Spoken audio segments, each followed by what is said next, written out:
নমস্কার। এই ডাক্তারবাবুকে আপনারা আমার আগের আলোচনায় পেয়েছেন।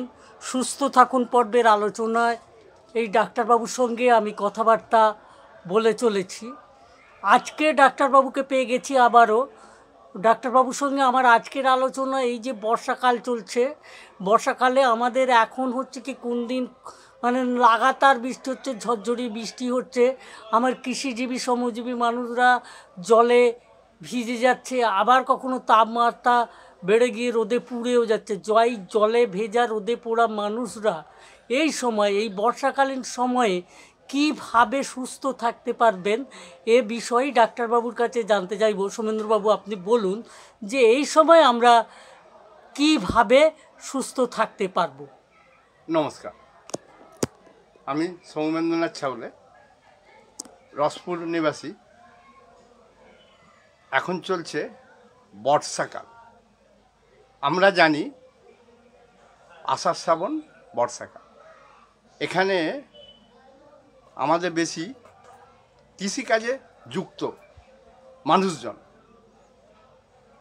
কৃষিকাজ করেন, এমনকি উনি রোদে জলে সব রকমভাবেই কাজ করতে হচ্ছে। এই মুহূর্তে রোয়া শুরু হয়েছে, বৃষ্টি এসে যাচ্ছে, চাষিরা ভিজে যাচ্ছে।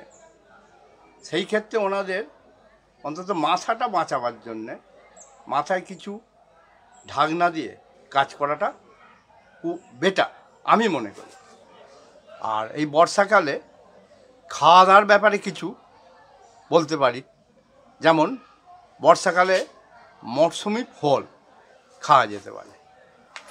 যেমন প্রতিদিন একটা করে ফল খেতে পারে, যে কোনো ফল, আপেল হোক, পেয়ারা হোক, নাশপাতি হোক, আম হোক, খেতে পারেন।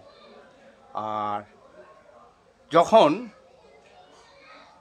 বৃষ্টিটা হচ্ছে, উনি হয়তো জমিতে চাষ করছেন, চাষ করতে করতে ভিজে যাচ্ছেন, সেই সময় একটা পেখে রাখলে ভালো হয়।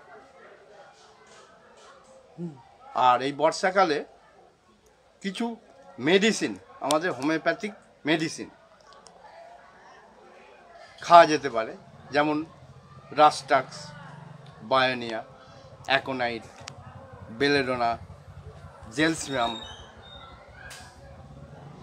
আর্সেনিক অ্যালবাম, এই মেডিসিনগুলো, তবে ডাক্তারের পরামর্শ নিয়ে মেডিসিনগুলো খেতে হবে।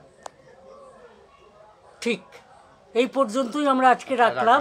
হ্যাঁ, আর ডাক্তারবাবু আপনাকে ধন্যবাদ। আমরা আবার পরবর্তীকালে কৃষকদের সঙ্গে কই ব্যাপারে কথাবার্তা বলে তারা কি মত দিচ্ছেন জেনে নিয়ে আবার আপনার কাছে আসব।